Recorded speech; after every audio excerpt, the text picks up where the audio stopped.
আপনারা দেখছেন political science Bangla, আর আমি সঙ্গে রয়েছি SRH নিশান। আজকের ভিডিওর আলোচনার বিষয় অ্যাডমিশন নোটিফিকেশন নিয়ে। পশ্চিমবঙ্গের সবচেয়ে best under graduate institution Ramakrishna mission বিদ্যা মন্দিরের admission only for boys. 4 ইয়ার্সের BA এবং BSCর নোটিফিকেশন পাবলিশড হয়ে গেছে রামকৃষ্ণ মিশন থেকে। কিছু জেনারেল ইনস্ট্রাকশন এখানে ফলো করতে হবে আমাদেরকে ফর্ম ফিল আপের ক্ষেত্রে। এই ফর্ম ফিল আপ অনলাইনেই তার অ্যাপ্লিকেশন এবং অনলাইন পেমেন্ট এখানে রয়েছে। দ্বিতীয়তে বলা রয়েছে এই ফর্ম ফিল আপ 6 তারিখে শুরু হচ্ছে 12টা থেকে এবং 14ই জুন পর্যন্ত চলবে। ফর্ম ফিল আপ করতে হবে www.vidyamandira.ac.in ওয়েবসাইটের মাধ্যমে। SC ST PH EWS এবং জেনারেল BPL ক্যাটাগরিদের জন্য 350 টাকা ধার্য করা হয়েছে রিটেন টেস্টের জন্য।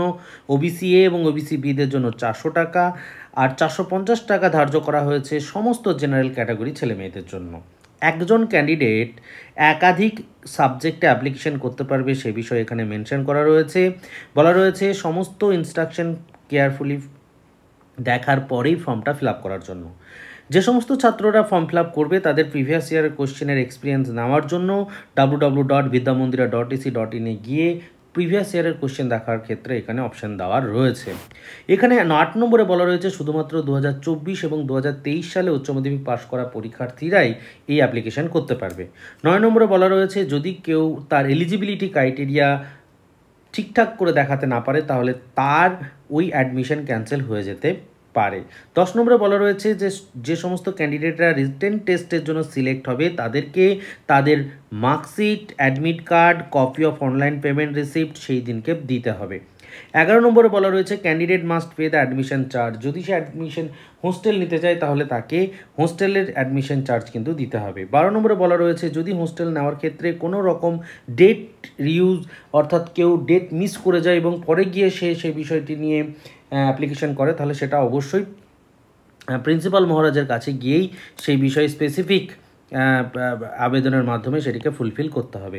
13 নম্বরে বলা রয়েছে যে the following of the list of the probable minor subject to be offered Bengali, English, Sanskrit, philosophy, political science, যে সমস্ত সাবজেক্টগুলি সেখানে মাইনর হিসেবে পড়ানো হয় সেটি পরবর্তী নোটিফিকেশনের মাধ্যমে বা সেখানে পরবর্তী সময়ে ইনফর্ম করে দেওয়া হবে।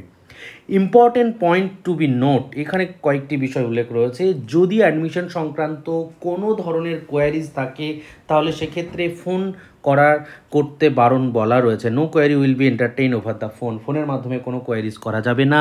যদি কোয়ারিজ থাকে তাহলে সেটা admissionvidyamandira@gmail.com এর মাধ্যমে করতে হবে, নতুবা ডিরেক্টলি কলেজে গিয়ে যোগাযোগের মাধ্যমে সেই কোয়ারিজকে সম্পূর্ণ করতে হবে।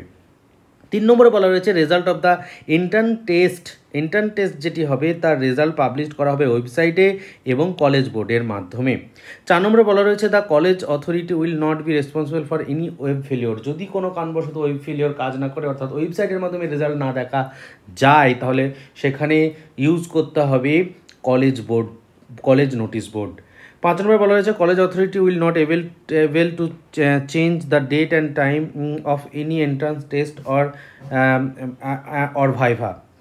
অর্থাৎ কলেজ অথরিটি সেক্ষেত্রে কী বলেছে যে কোনো ধরনের এন্ট্রান্স টেস্টের কোনো চেঞ্জ এখানে কিন্তু করবে না। 6 নম্বরে বলেছে the candidate must see the date and time they are correct entrance test viva. অর্থাৎ ক্যান্ডিডেটদেরকে সঠিকভাবে পরবর্তী পেজে যে ডেট মেনশন করা রয়েছে সেই ডেটকে ক্লিয়ারলি খুব একদম স্বচ্ছভাবে মনে রাখার কথা কিন্তু এখানে বলা রয়েছে। এবং এছাড়াও কিছু বিষয় এখানে স্পেসিফিক দেওয়া রয়েছে যে কিভাবে special norms for criteria certain ক্যাটাগরিজের ক্ষেত্রে কিছু বিষয় উল্লেখ রয়েছে। যদি প্রয়োজন হয় সেগুলো পরবর্তী সময়ে এই পিডিএফের মাধ্যমে ডিটেলস পড়ে নিতে হবে। নেক্সট আমরা যে বিষয়টি আজকের ভিডিওতে আলোচনা করে দেখব সেটা হচ্ছে admission to be BSc programme 2024 eligibility to get application form. অর্থাৎ রামকৃষ্ণ বিদ্যা মন্দিরে যদি অ্যাপ্লিকেশন করতে হয় তাহলে উচ্চ মাধ্যমিকে কোন পেপারের জন্য কত নম্বর থাকতে হবে তবেই সেইখানে অ্যাপ্লিকেশন করা যাবে। আমরা দেখব যদি BA মেজরের জন্য অ্যাপ্লিকেশন করা হয় তাহলে 50% নম্বর ন্যূনতম থাকতে হবে, ইংলিশের জন্য 60%, সংস্কৃতের জন্য 50%, হিস্ট্রি মেজরের জন্য 50%, ফিলোসফির জন্য 50%, পলিটিক্যাল সায়েন্স মেজরের জন্য 50%, ইকোনমিক্সের জন্য 50%, ফিজিক্স কেমিস্ট্রি এবং ম্যাথামেটিক্সের জন্য 70%, মাইক্রোবায়োলজির জন্য 60%, জুলজি, ইন্ডাস্ট্রিয়াল কেমিস্ট্রি মেজর এবং কম্পিউটার সায়েন্স মেজরের জন্য কিন্তু 60% উচ্চ মাধ্যমিকে থাকার কথা বলার রয়েছে।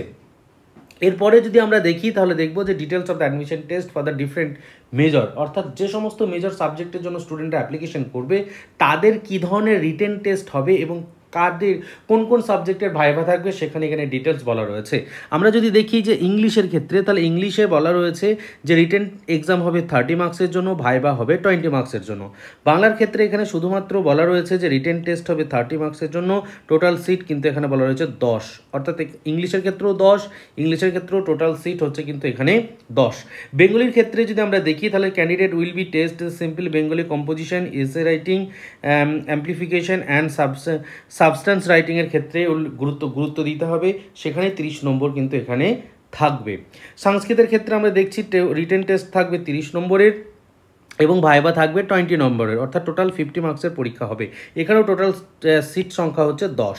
হিস্ট্রির ক্ষেত্রে আমরা দেখছি যে ভাইভা থাকবে 10 নম্বরের, রিটেন টেস্ট 20 নম্বরের, টোটাল মার্কস হচ্ছে 30, এখানে সিট সংখ্যা 10। পলিটিক্যাল সায়েন্সের ক্ষেত্রে আমরা দেখছি যে রিটেন টেস্ট হবে 20 মার্কস, ভাইভা হবে 10, টোটাল মার্কস হচ্ছে 30, এখানে সিট সংখ্যা 10। ফিলোসফির ক্ষেত্রে আমরা দেখব রিটেন টেস্ট হবে 20, ভাইভা হবে 20, টোটাল 40 মার্ক, এখানে সিট সংখ্যা 10। আমরা ফিজিক্সের ক্ষেত্রেও দেখব যে এখানে 50 নম্বরের টেস্ট হবে, 25 নম্বরের ফিজিক্সে ইন বোর্ড এক্সামে যেমন হয় ঠিক সেরকম, ভাইভা হচ্ছে 25, টোটাল 100 নম্বরের, সিট সংখ্যা 15। কেমিস্ট্রির ক্ষেত্রেও আমরা দেখব যে এখানে 50, 25 প্লাস 25, টোটাল 100 নম্বরের এক্সাম হবে, সিট সংখ্যা 15।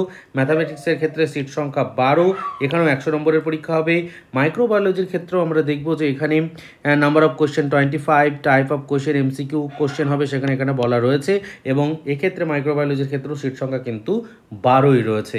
অর্থাৎ নরেন্দ্রপুর রামকৃষ্ণ মিশনের আলোচনায় যদি আমরা জুলজি সিট সংখ্যা দেখি তাহলে 12, কম্পিউটার সায়েন্সের সিট সংখ্যা যদি আমরা দেখি তাহলে 12, ইন্ডাস্ট্রিয়াল কেমিস্ট্রির ক্ষেত্রে সিট সংখ্যা 12 এবং ইকোনমিক্সের ক্ষেত্রে সিট সংখ্যা কিন্তু 12, সেখানে টোটাল মার্কস হবে 100, অ্যাডমিশন টেস্ট 50 নম্বর হচ্ছে এইচএসের যে নম্বর রয়েছে সেই নম্বরের উপর ভিত্তি করে আমরা দেখতে পাবো। এই পেজের মাধ্যমে আমরা দেখব যে রামকৃষ্ণ মিশন বিদ্যা মন্দিরের যে টেস্টের কথা বলা হলো, সিট সংখ্যার কথা বলা হলো, সেই ডেটগুলো কবে কবে রয়েছে। শিডিউল ফর অ্যাডমিশন টেস্ট 2024-এর ক্ষেত্রে আমরা দেখব যে ফিজিক্সের জন্য ডেট অফ রিটেন টেস্টের ক্ষেত্রে 18 তারিখ রয়েছে, ডেট অফ পাবলিকেশন হবে 22 তারিখে, ডেট অফ ভাইভা 24 তারিখে রয়েছে, ডেট অফ পাবলিকেশন 27 তারিখ, অ্যাডমিশন ডেট হচ্ছে 29 তারিখ, এবং ওয়েটিং লিস্টের ক্ষেত্রে 2/7/24-এর মধ্যেই কিন্তু সমস্ত বিষয়টি ক্লিয়ার করা হবে। ইংলিশের ক্ষেত্রে আমরা সেম ডেট দেখতে পাবো, ইন্ডাস্ট্রিয়াল কেমিস্ট্রির ক্ষেত্রেও আমরা সেম ডেট কিন্তু এখানে দেখতে পাবো। কেমিস্ট্রির ক্ষেত্রে আমরা 19 তারিখে ডেট অফ রিটেন টেস্ট দেখতে পাবো, 22 তারিখে ডেট অফ পাবলিকেশন দেখতে পাবো। ডেট অফ ভাইভা এখানে নেই, যেহেতু আগেই বলা রয়েছে ডেট অফ পাবলিকেশন যেহেতু ভাইভা নেই তাই এখানে নেই। ডেট অফ অ্যাডমিশন হচ্ছে আমরা দেখব 28 তারিখে, এবং ডেট অফ দ্য ওয়েটিং লিস্টের ক্ষেত্রেও সেখানে 2 তারিখের মধ্যে সমস্ত কিছু সম্পাদন করা হবে। অর্থাৎ এই পেজের মধ্যে আমরা দেখব যে microbiology, zoology, mathematics, computer, economics, Bengali, Sanskrit, history, philosophy, political science সমস্ত সাবজেক্টের যে শিডিউল সেই শিডিউলটি কিন্তু এখানে বলা রয়েছে। আমরা পলিটিক্যাল সায়েন্স, ফিলোসফি, হিস্ট্রি, সংস্কৃত, বেঙ্গলি যদি আমরা দেখি তাহলে 21/6 কিন্তু এর অ্যাডমিশন টেস্ট রয়েছে, 22 তারিখে রয়েছে অ্যাডমিশন টেস্টের মেরিট লিস্ট পাবলিশ হবে, 25 তারিখে ভাইভা হবে, 26 তারিখে সেই ভাইভার লিস্ট বেরিয়ে যাবে। ডেট অফ অ্যাডমিশন হচ্ছে 28 তারিখে, এবং ওয়েটিং লিস্টের ক্ষেত্রে 2 তারিখে সেই বিষয়টি ক্লিয়ার করার কথা বলা রয়েছে। আমরা যদি দেখি যে 20 তারিখে শুধুমাত্র ম্যাথামেটিক্স এবং কম্পিউটার সায়েন্স ও ইকোনমিক্সের এক্সাম হবে, আর জুলজি, মাইক্রোবায়োলজি এবং কেমিস্ট্রির ক্ষেত্রে কিন্তু 19 তারিখেই ডেট অফ রিটেন টেস্টের কথা এখানে খুব ক্লিয়ারলি বলা রয়েছে। অর্থাৎ যে স্টুডেন্ট যে সাবজেক্টের জন্য অ্যাপ্লিকেশন করবে সেই স্টুডেন্টকে ঠিক সেই দিনেই কিন্তু এখানে পৌঁছতে হবে এবং রিটেন টেস্ট দিতে হবে, এটা মাথায় রাখতে হবে। এবার এখান থেকে প্রশ্ন হতে পারে যে একাধিক সাবজেক্টের ক্ষেত্রে যদি স্টুডেন্ট অ্যাপ্লিকেশন করে তাহলে সেক্ষেত্রে সে রিটেন টেস্ট কীভাবে দেবে যদি একই ডেটে থাকে।